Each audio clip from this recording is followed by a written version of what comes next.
பார்த்து கொண்டிருப்பது 24 நியூஸ் தமிழ். வணக்கம். 24 நியூஸ் தமிழ் செய்திகளுக்காக செய்தி வாசிப்பவர் வித்யா. ஆவணி பிறந்தது. விநாயகர் சதுர்த்திக்கான கொண்டாட்டங்களுக்கு மக்கள் தயாராகி வரும் நிலையில் காவல்துறையினரும் பாதுகாப்பு பணிகளில் சுறுசுறுப்பாக இறங்கியுள்ளனர். ஆவணி முதல் நாளே சென்னையில் பொது இடங்களில் முக்கிய சந்திப்புகள், சாலை ஓரங்களில் வழிபாட்டுக்காக பெரிய விநாயகர் சிலை வைக்கும் போது கடைபிடிக்க வேண்டிய விதிமுறைகள், பாதுகாப்பு ஏற்பாடுகள் குறித்து விநாயகர் பக்தர்கள், இந்து அமைப்பு பிரதிநிதிகளுடன் காவல்துறை அதிகாரிகள் ஆலோசனை கூட்டம் சென்னை அயனாவரம் காவல் சரகம் SMB மகாலில் நடைபெற்றது.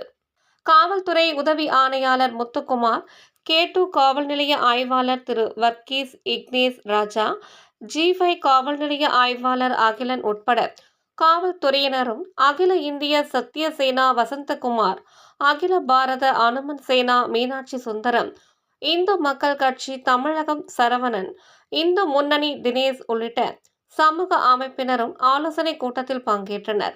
கலந்தாய்வு கூட்டத்திற்கு பின் விநாயகர் சிலை அமைப்பு மற்றும் வழிபாட்டின் போது கடைபிடிக்க வேண்டிய முறைகள் குறித்த முடிவுகள் எடுக்கப்பட்டுள்ளன. விநாயகர் சதுர்த்தி கொண்டாட்டங்களுக்காக சென்னை காவல்துறையின் விதிமுறைகள் மற்றும் வழிகாட்டுதல்கள், விநாயகர் சிலை நிறுவுதல், ஊர்வலம், கரைத்தல் போன்றவற்றுக்கான கட்டுப்பாடுகள் மற்றும் வழிமுறைகளை காவல்துறை வெளியிட்டுள்ளது. விநாயகர் சதுர்த்தி கொண்டாட்டங்களுக்கான சென்னை காவல்துறையின் வழிகாட்டுதல்கள்: வழிபாட்டு தலங்களில் அரசியல் கட்சிகள் மற்றும் மத தலைவர்களின் பேனர், விளம்பர பலகைகள் வைக்க அனுமதி இல்லை. சிலை அமைக்கும் இடத்திற்கான காவல்துறையின் அனுமதி பெற வேண்டும். 10 அடிக்கு மேல் உயரமான சிலைகளை பொது இடங்களில் நிறுவ அனுமதி இல்லை. சிலை ஊர்வலத்திற்கு காவல்துறையின் அனுமதி பெற வேண்டும். ஊர்வலத்தின் போது ஒலிபெருக்கிகளை பயன்படுத்துவதற்கும் போக்குவரத்துக்கு இடையூறு ஏற்படாதவாறு விதிகளை பின்பற்ற வேண்டும். நீர்நிலைகளில் சிலைகளை கரைக்கும் போது சுற்றுச்சூழலை பாதிக்காத வகையில் செயல்பட வேண்டும். கரைக்கும் இடங்களுக்கு காவல்துறையினரின் பாதுகாப்பு ஏற்பாடுகளை செய்வார்கள். பொதுவான விதிகளாக கொண்டாட்டங்களில் அமைதியும் நல்லிணக்கத்தையும் கடைபிடிக்க வேண்டும்.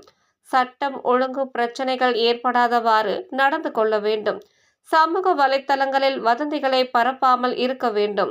கொண்டாட்டங்களை கண்காணிக்க ஸ்மார்ட் காவலர்கள் செயலி, மொபைல் CC கண்காணிப்பு கேமராக்கள், ட்ரோன்கள் மற்றும் GPS பயன்படுத்தப்படும்.